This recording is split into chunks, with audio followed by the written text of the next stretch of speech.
Hello friends, welcome to the world of stories. और मैं Prince Singh आप लोगों का स्वागत करता हूं फिर से एक और नई कहानी के साथ, जिसका टाइटल है किस्मत कनेक्शन। किस्मत कई बार आपको अनप्लान वेज में किसी ऐसी जगह पहुंचा देती है जो कभी आपने एक्सपेक्ट भी नहीं की थी। कई बार लोगों के साथ बहुत कुछ अच्छा भी हो जाता है और कई बार बहुत कुछ बुरा भी होता है।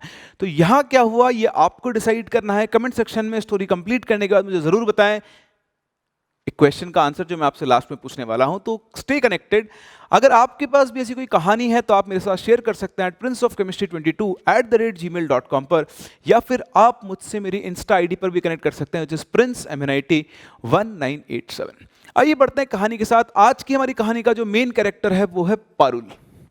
पारुल जो कि एक वर्किंग गर्ल है और वो रहती है सपनों के शहर, हाँ, मुंबई के अंदर। और बड़ी मुश्किल से वो मुंबई के अंदर सरवाइव कर पा रही है। पारुल 9 to 5 जॉब करती है एक कॉल सेंटर के अंदर, और सपने उसके बहुत बड़े हैं, लेकिन वो अपने ड्रीम्स को अचीव नहीं कर पा रही है। अभी तक जो भी उसके साथ हुआ है वो हमेशा अपनी किस्मत को कोसती ही रहती है कि कुछ भी उसके साथ अच्छा नहीं हुआ। छोटी एज के अंदर उसके मदर फादर दोनों की डेथ हो गई।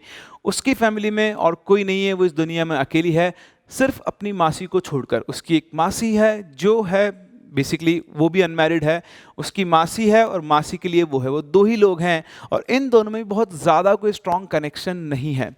जब वो छोटी थी तब तो फिर भी अपनी मासी से मिला करती थी, लेकिन कॉलेज के बाद जॉब, उसके बाद वो कभी दोबारा अपनी मासी से नहीं मिली। अपनी कोई प्रॉपर्टी मुंबई में उसकी है नहीं, तो एक छोटा सा फ्लैट है जिसको उसने रेंट आउट किया हुआ है। फ्लैट नहीं बोल के आप छोटा सा स्पेस बोल सकते हैं जो उसने रेंट आउट किया, और बड़ी मुश्किल से वो अपना काम चला रही है। कॉलेज और जॉब के बाद मुश्किल शायद वो 3 या 4 बार ही अपनी मौसी से कभी मिली है। ना तो उसको अपनी मासी में इंटरेस्ट था और ना ही मासी को उसमें ज़्यादा इंटरेस्ट था। बट उन दोनों का एक दूसरे के अलावा उस दुनिया में कोई नहीं था। मासी ने शादी नहीं की, उनके कोई बच्चे नहीं थे, सिर्फ पारुल उनके लिए थी जिनको ज़्यादा कुछ कंसिडर नहीं करती थी। Same was for Parul also. उसकी जो मासी थी उनके साथ कुछ मेंटल इश्यूज और थे, तो इसकी वजह से भी वो उनसे ज़्यादातर दूर ही रहा करती थी, ज़्यादा उनसे कॉन्टैक्ट में नहीं रहती थी। कुछ भी पारुल के लिए सच करियर वाइज लाइफ वाइज अच्छा नहीं हो रहा था। तो बात एक दिन की है, पारुल सुबह सुबह उठती है अपने फ्लैट के अंदर, स्टूडियो अपार्टमेंट जो भी आप स्पेस बोलेंगे उसके अंदर, और उठती है वो एक नॉक की आवाज़ से। गेट खोलते हुए सामने उसका लैंडलॉर्ड खड़ा था, और लैंडलॉर्ड ने उसे साफ साफ कह दिया था कि ये आपका मतलब लास्ट मंथ है, इस मंथ के बाद आपको इस फ्लैट को खाली करना है, क्योंकि ये मैं स्पेस को रिनोवेट करवा के हायर रेंट के ऊपर किसी और को देने वाला हूँ। पारुल बड़ी शौक थी। मुंबई जिस जगह में आसानी से जगह रहने के लिए मिलना पॉसिबल नहीं था, बट वो क्या कर सकती थी, मजबूर थी, क्योंकि वो उतना रेंट पे नहीं कर सकती जितना वो लैंडलॉर्ड मांग रहा था।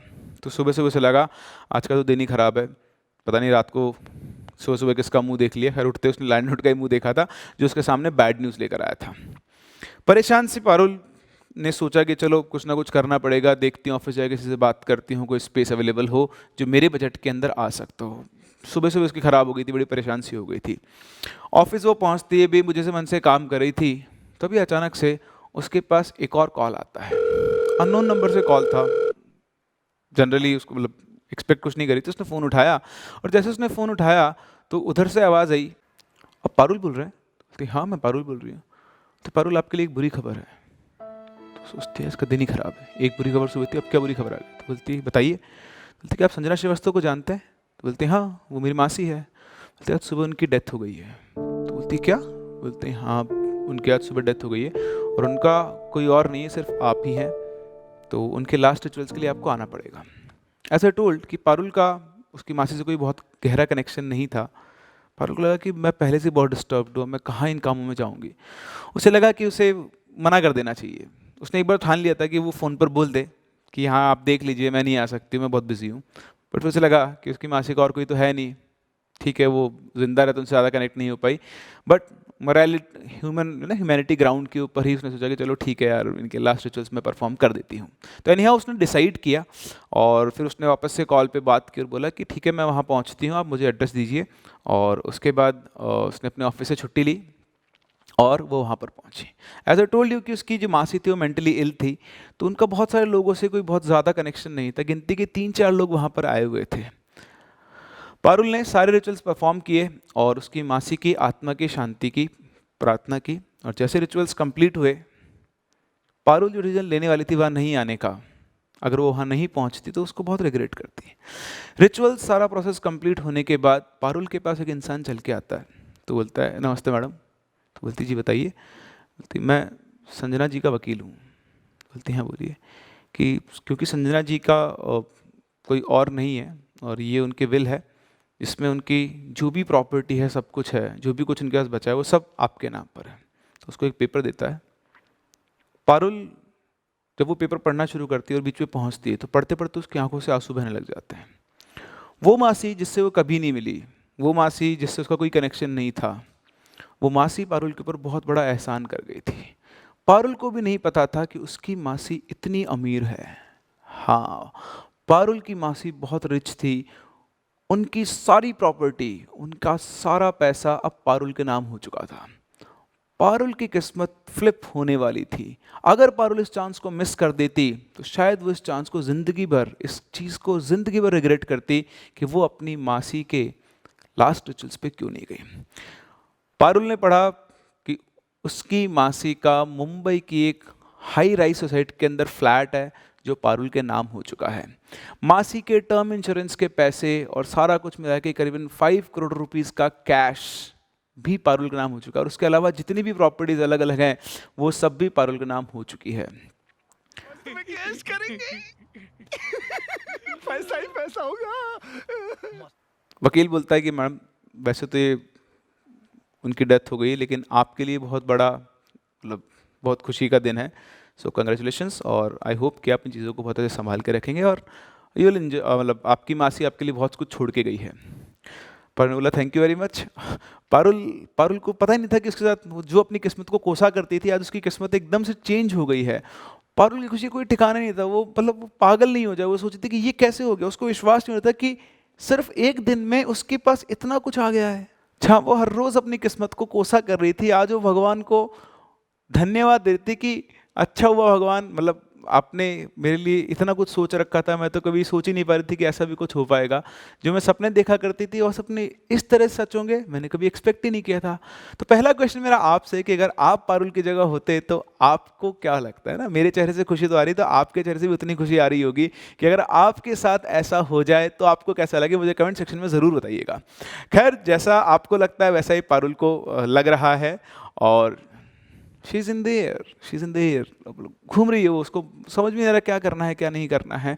फिर उसका प्यार जागा अपनी मासी की तरफ, जागना ही है। उसके बाद उसने जो 12 दिन तक का पूरा प्रोसेस होता है वो कंप्लीट किया अच्छे से। जो भी पिंडदान होता है, अस्थियां विसर्जन होती है, सारा काम उसने कंप्लीट किया। और उसके बाद मतलब 10-15 दिन के बाद वो जाती है वो फ्लैट देखने जो उसके नाम था। वो पहुंचती है उस बिल्डिंग के बाहर, वो बस वो खड़ी होकर देखती रहती है। 30 फ्लोर की एक बिल्डिंग, बहुत ही पॉश सोसाइटी के अंदर, जहाँ पे पारुल कभी कदम रखने का भी नहीं सोच सकती थी, आज वो वहाँ पर उस फ्लैट की मालिक थी। वो जाती है फ्लैट देखने, उसका फ्लैट 28th फ्लोर के ऊपर था। चाबियाँ लेती है, जाती है, अंदर जाके देखती तो बहुत दिनों से वो फ्लैट खुला है, तो इसलिए पूरी तरह गंदा हुआ था, बहुत सारा, मतलब कई सालों से। उसकी माँ से एक्चुअली वहाँ रहा नहीं करती थी, उन्होंने बस लेके उसको छोड़ दिया था। और जाके उसने देखा तो बिल्कुल धूल मिट्टी थी, ज़्यादा कुछ वो देख नहीं पाई। बट हाँ, फ्लैट से उसने देखा व्यू बालकनी से, तो पूरा शहर उसको दिखाई दे रहा था, है ना, आगे कोई ऑब्स्टेकल नहीं था। और शी वॉज लाइक क्वीन, जो ऊपर बैठी हुई है अपने सिंहासन पर, पूरे शहर को देख रही है।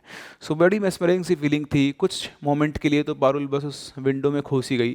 तभी से दोबारा वापस ध्यान आया कि अभी ये फ्लैट रहने लायक नहीं है। उसके लैंडलॉर्ड ने तो उसे बोल ही दिया था, तो अब उसे लैंडलॉर्ड की ज़रूरत नहीं थी।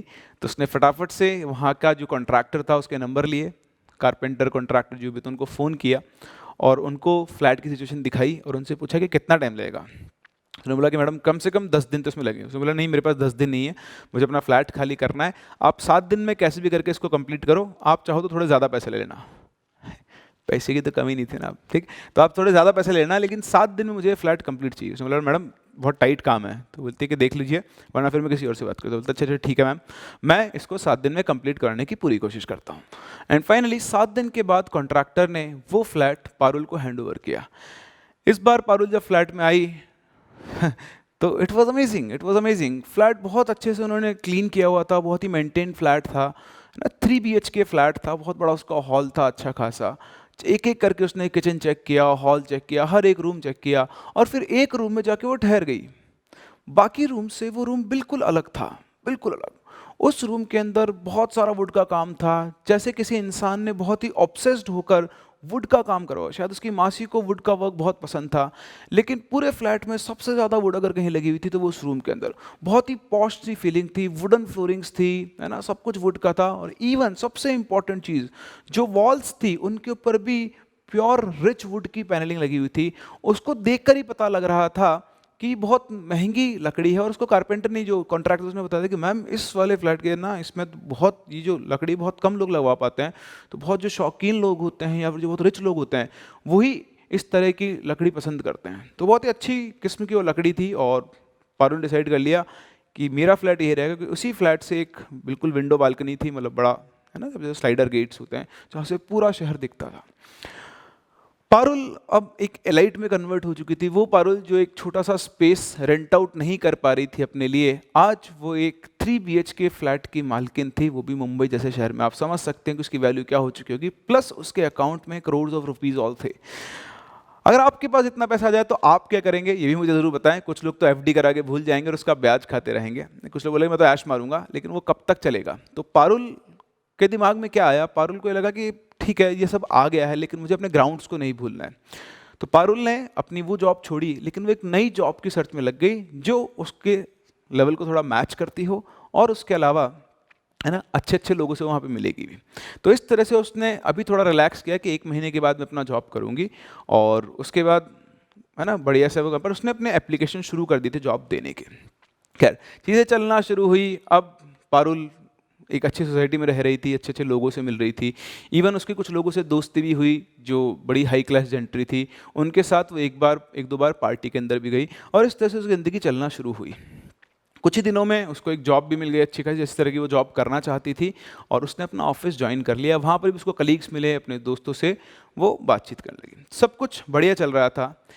लेकिन एक दिन एक पार्टी के बाद पारुल अपने फ्लैट पे पहुंचती है। अब सिंस वो पार्टी से आई थी, तो आप जानते हैं एलाइट लोगों की पार्टी में, है ना, थोड़ा बहुत मानसिक संतुलन डगमगाता है। तो शी वॉज ड्रंक, और जब वो पहुंचती है आके अपने बिस्तर पे लेटी, और लेटते ही उसको अचानक से क्रीकिंग नॉइस आने लगी। लकड़ी को जब आप, लकड़ी के फंटे पे जब आप चलते हो तो इस तरह की जो आवाज़ आती है, तो सिर्फ उसको क्रीकिंग नॉइस आने लगी। ऐसा लगने लगा कि जैसे कोई लकड़ी के ऊपर चल रहा है, और लकड़ी, उसके वजन की वजह से लकड़ी हिल रही है। उसने थोड़ा ध्यान से देखा तो ज़मीन पे तो ऐसा कुछ भी नहीं था। फिर जब उसकी दोबारा से आवाज़ गई, तो एक्चुअली से लग रहा था कि जैसे कोई जो दीवार है, दीवार की तरफ से उसको आवाज़ आ रही है। उसको लगा कि आज ज़्यादा हो गई है, इसलिए उसको आवाज़ आ रही है। उसने इग्नोर किया और वो चुपचाप सो गई। सुबह जब उठी तो उसे कुछ भी याद नहीं था। इवन उसे ये भी याद नहीं था कि उसे आवाज़ें सुनाई आ रही थी। लेकिन जैसे वो उठी और उसने देखा, तो उसकी जो बेड लगा हुआ था वॉल के साइड, उसकी साइड वाली वॉल पे उसने देखा, मतलब बेड जिस वॉल पे था उसी पर, तो उसे लगा कि जो आवाज़ें आ रही थी, उसको एकदम से क्लिक किया कि रात को जैसी आवाज़ें आ रही थी। और उसकी नज़र जब उस दीवार पे पड़ी, तो उसको देखकर उसको लगा कि कल इस तरह की तो आवाज़ आ रही थी। एक्चुअली वहाँ पे जो वुड पैनलिंग हो रखी थी, उन वुड पैनलिंग्स का तो छोटा छोटा गैप क्रिएट हो गया था, जैसे किसी ने उनको फुला दिया होगा ना। जैसे एक पैनल ऐसा, एक पैनल, एक पैनल ऐसा, एक पैनल ऐसा, तो एक पैनल ऐसा थोड़ा शिफ्ट हो गया था। और वो शिफ्ट कुछ ऐसे हुआ था जैसे अंदर से कोई उसको धक्का मार रहा हो। उसको समझ में नहीं आया कि ये क्या हो रखा है, अभी तो मैंने काम करवाया था। तो जैसे ही उठी, उसने सब देखा, होश में थोड़ा ठीक ठाक, उसने अपना डेली रूटीन कंप्लीट करके चीज़ों को देखा। तो उसने अपने कारपेंटर को फ़ोन किया। उसने बोला कि भैया आपने क्या काम किया है? तो बोलते मैडम क्या हो गया? बोलता आप आके देखो, ये बेडरूम की जो वुडन पैनलिंग है, इस पैनलिंग के बीच में गैप आ गए, फूल गई है अंदर से, आप आके चेक करो। तो बोलता है ठीक है मैडम, मैं आके चेक करता हूँ। वैसे ऐसा होना तो नहीं, वो तो बहुत अच्छी क्वालिटी की वुड है। बोले मुझे नहीं पता, आप इसको आके चेक करो। तो कारपेंटर वहाँ पर आता है, और मतलब उसी दिन आता है, और वो आके उसको चेक करता है। बोलता है कि मैम ऐसा तो कुछ भी नहीं है, बस ये शायद एयर का इशू हो गया, एयर पॉकेट क्रिएट हो गया होगा। तो अंदर जो एयर ट्रैप हो जाती है कभी कभी, उसकी वजह से क्या हो जाता है, फूल जाता है, सीलन की वजह से फूल जाता है। तो आप चिंता मत कीजिए, मैं इसको रिपेयर करवा देता हूँ, शाम तक मैं इसको ठीक करवा दूंगा। तो मतलब ठीक है, आप इसको शाम तक ठीक करवाओ, मैं बाहर होके आती हूँ। तो चली गई उधर, कारपेंटर ने अपना काम कंप्लीट किया। शाम को जब वो वापस आई, ऑल वॉज गुड, आराम से हो गई, कोई दिक्कत नहीं है। उस दिन रात को उसको कोई आवाज़ नहीं। तो शी वॉज कन्विंस्ड कि हाँ ऐसा कुछ भी नहीं है, कोई आवाज़ नहीं है, ये बेसिकली वही इशू था। एक हफ्ता आराम से गुजरा, दोबारा उसको कोई ऐसी कोई आवाज़ नहीं आई। एक दिन वो ऑफिस जा रही थी, तो जैसे ही बस वो ऑफिस के लिए निकलने लगी, उसने घर का गेट खोला, तभी अचानक से उसको टैप का साउंड आया। टैप मतलब कोई गेट को नॉक करता है ना, लकड़ी के ऊपर, टैप टैप। इस तरह का। उसने घूम के देखा कि फ्लैट में ऐसी आवाज़ कैसे? ये आवाज़ कुछ ऐसी थी कि कोई एक्चुअली वुड को नॉक कर रहा हो। घर में उसके अलावा और कोई नहीं था। उस आवाज़ को देखकर वो जाती है फ्लैट में, इधर जाती है अपने है ना हॉल में जाती है, चेक करती है सोर्स साउंड का, दूसरे रूम में जाती है। जैसे दूसरे रूम में जाने लगती है अचानक फिर से उसको आवाज़ आती है। उसने थोड़ा सा गौर किया तो उसे लगा कि ये आवाज़ तो मेरे रूम से आ रही है। वो वापस वहाँ जाती है, चारों तरफ देखती है, कुछ भी नहीं था। उसके बाद आवाज़ भी नहीं आई, समझ में नहीं आया। थोड़ी सी घबरा के चुपचाप अपने फ्लैट से बाहर निकल जाती है। पारुल थोड़ा सा परेशान होती है कि पता नहीं क्यों उस फ्लैट में से आवाज़ आ रही है। कारपेंटर ने कहा था कि एयर इशू है, वो भी ठीक हो गया है, कहीं वापस से कुछ एयर गैप तो क्रिएट नहीं हो गया जिसकी वजह से ऐसी आवाज़ आ रही है। वो चीज़ों को समझ नहीं पा रही थी। खैर उसने इग्नोर किया, उसको अपना भी काम करना था। फिर से अपना काम वाम करके दोस्तों के साथ घूम फिर के वो शाम को वापस पहुँचती है थकी हारी, और आके अपना खाना वाना खा के वो सो जाती है। जैसे ही वो सोती है रात को, अचानक से फिर से उसको वही आवाज़ आती है। उसकी नींद खुलती है, चारों तरफ देखती है, ये आवाज़ कहाँ से आ रही है? वही आवाज़ जो सुबह भी आ रही थी।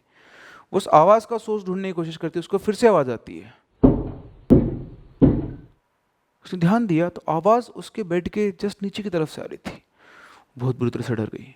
उसे लगा बेड के नीचे कोई है तो नहीं, कोई उसको डराने की कोशिश तो नहीं कर रहा है।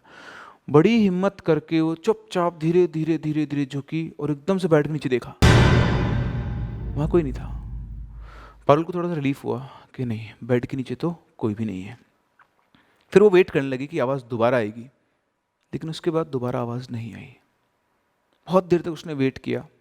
उसके बाद उसे लगा कि शायद हो सकता है वही एयर का इशू है, कल वापस से कारपेंटर को फ़ोन करूँगी। वो सो जाती है। उसके बाद दोबारा उसे आवाज़ नहीं आती। नेक्स्ट मॉर्निंग उठते ही सबसे पहला काम वो उसी कारपेंटर को फ़ोन करती है और बुलाती है। बोले भैया चेक करो, आपने लास्ट टाइम काम अच्छे से नहीं किया, कल रात को और सुबह मुझे फिर से वैसी आवाज़ आई है। तो बोलता है मैडम मैंने बहुत अच्छे से चेक कर लिया है, कुछ इशू नहीं है, मतलब सब वेंट्स पैक्ड है। तो बोलते फिर ये आवाज़ कैसे आ रही है? कहीं मेरे पड़ोस में तो कोई नहीं है जो मुझे डराने के लिए ऐसा काम कर रहा हो, मेरा पड़ोसी ऐसा कुछ कर रहा हो? तो बोलता नहीं मैडम, आपके पड़ोस में तो कोई रहता ही नहीं है, तो उधर से तो कोई आपको परेशान कर ही नहीं सकता है। तो बोलती अच्छा, फिर ये आवाज़ कैसे आती है? तो बोलता मैडम हो सकता है कहीं ऐसे इधर से कहीं आवाज़ आती है, आप क्यों इतना टेंशन ले रहे हो? तो समझ नहीं पाती और वो थोड़ा परेशान से हो जाती है कि रोज़ रोज़ ऐसी आवाज़ आना, और ये आवाज़ मतलब नॉर्मल आवाज़ नहीं थी। अब पारुल को ऐसा कई बार वो आवाज़ से थोड़ा डरना शुरू हो गई थी। वो फ्लैट से दूर रहा करती थी, लेकिन कब तक, है ना, इस शहर में, इस भागते हुए शहर में वो कब तक अपने फ्लैट से दूर रहती है?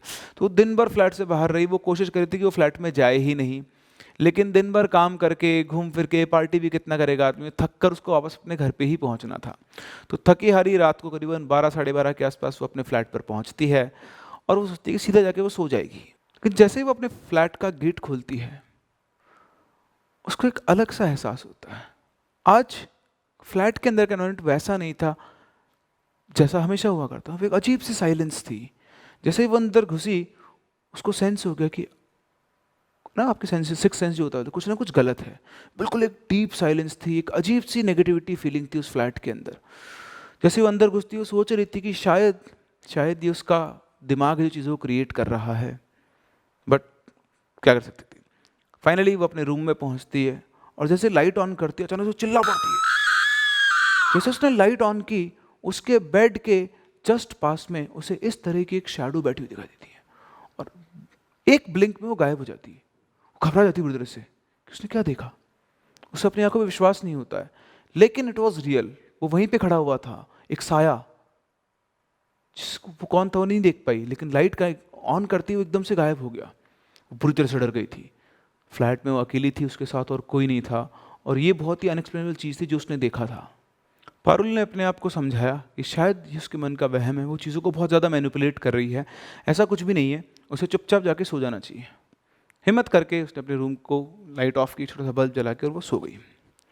शायद थोड़ी देर उसे हुई थी, अचानक से वापस से उसकी आँख खुलती है।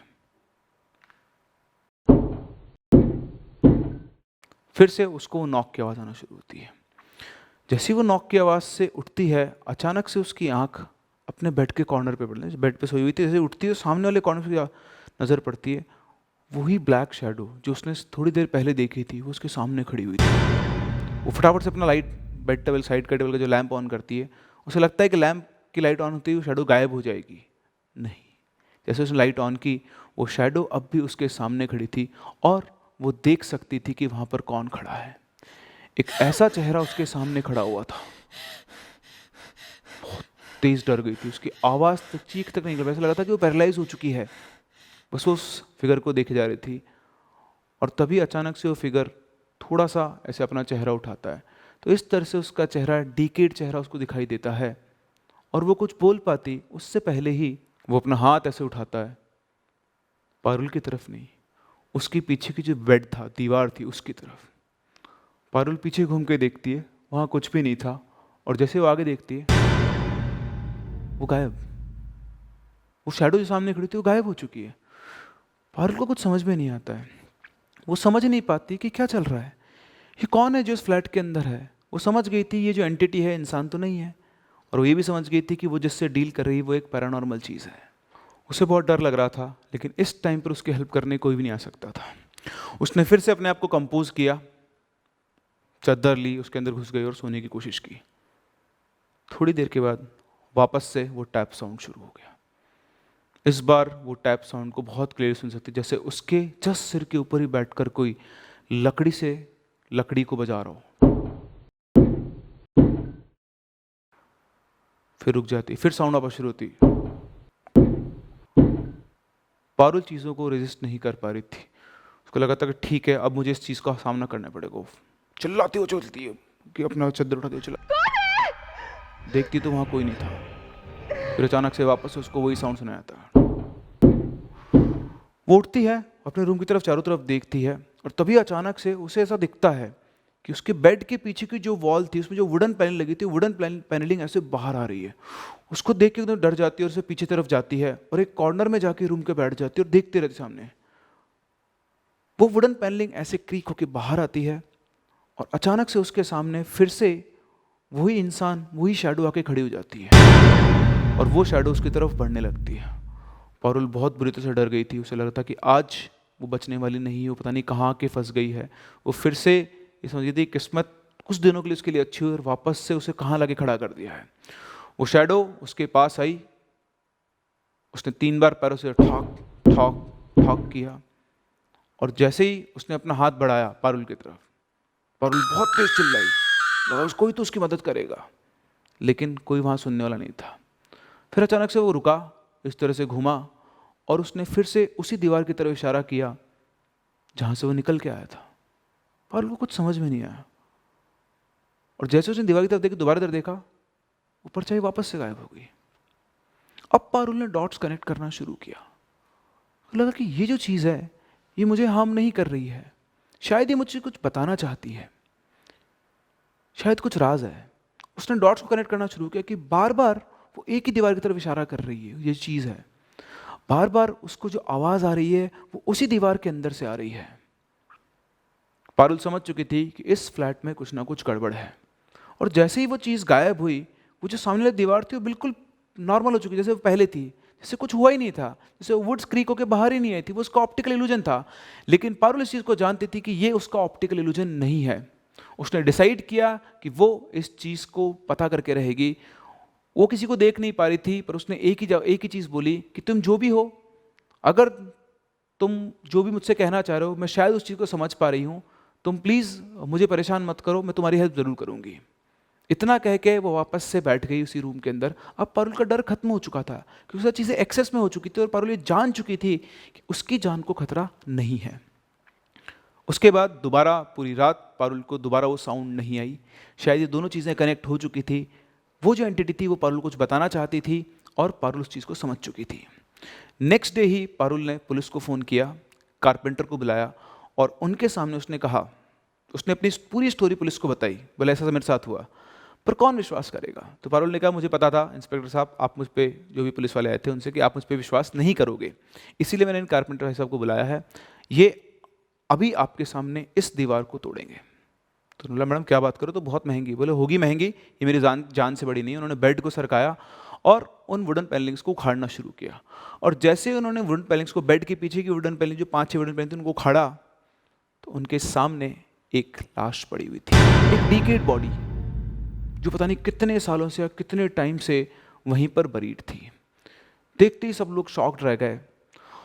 पारुल शॉक नहीं थी, पारुल रिलीव्ड थी कि फाइनली उसको जिस चीज़ का डर था वही हुआ। वो समझ चुकी थी कि ये जो एंटिटी है ये इस फ्लैट के अंदर ट्रैप हो चुकी है, कुछ ना कुछ इस बॉल से कनेक्टेड है, और अब जो सच था, जो ट्रुथ था, वो सबके सामने था। पुलिस उस बॉडी को उठा के लेकर गई और उसके बाद हुआ इन्वेस्टिगेशन। बहुत पुरानी बॉडी थी, इन्वेस्टिगेशन में कुछ नहीं निकला, बट शायद पारुल की मासी ने या किसी और ने किसी इंसान को मारकर उसकी डेड बॉडी को वहाँ पर रख दिया था। शायद जब ये फ्लैट कंस्ट्रक्ट हो रहा था तब ऐसा हुआ हो। उसके बाद उस वॉल के ऊपर वुड पैनलिंग हो गई, और या वुड पैनलिंग करने के बाद या उससे पहले कोई ना कोई ऐसा सिनेरियो जहाँ पे उस बॉडी को ट्रैप कर दिया गया। उसकी बॉडी जो वहाँ, उसकी जो सोल थी वो वहाँ ट्रैप हो गई थी। वो किसी को हार्म करना नहीं चाहती थी, इसलिए वो सिर्फ ये चाहती थी कि वो वहाँ से रिलीव हो जाए। तो उसके बाद पारुल ने वहाँ पे पंडित जी को बुला के सारे जो भी है ना पूजा होती, शुद्धि होती, वो सब करवाई, वापस उनको फिक्स किया, और उसके बाद दोबारा कभी उसको वो साउंड नहीं आया। वो जो सोल थी वो वहाँ से फ्री हो गई थी। अपने फ्रीडम के लिए वो पारुल को अपनी प्रेजेंस फील करवा रही थी। पारुल अब भी उसी फ्लैट में रह रही थी, और उसके बाद दोबारा कभी उससे सामना नहीं हुआ, और ना ही उसे किसी भी तरह का साउंड आया। तो ये थी पारुल की कहानी। किस्मत उसे कहाँ लेकर गई, फिर किस्मत ने उसको एक और चीज़ दिखाई, और उससे उसको एक ऐसा एक्सपीरियंस मिला जिसको वो लाइफ टाइम तक नहीं भूल सकती है। तो ये थी पारुल की कहानी। आई होप आप लोगों को ये कहानी पसंद आई होगी। और मेरा क्वेश्चन आपसे कि अगर आप पारुल की जगह होते तो आप क्या करते जब आपको इतनी प्रॉपर्टी मिलती, इतना पैसा मिलता। दूसरा, जब आपको उस फ्लैट में आपका सामना इस एंटिटी से होता तो आप क्या करते? कमेंट सेक्शन में मुझे ज़रूर बताएं। स्टोरी अगर आपको अच्छी लगी हो तो इसे शेयर ज़रूर करें, चैनल को सब्सक्राइब ज़रूर करें ऐसी और स्टोरीज सुनने के लिए। मिलते हैं हम लोग अपनी अगली स्टोरी के अंदर, तब तक के लिए keep listening and keep loving.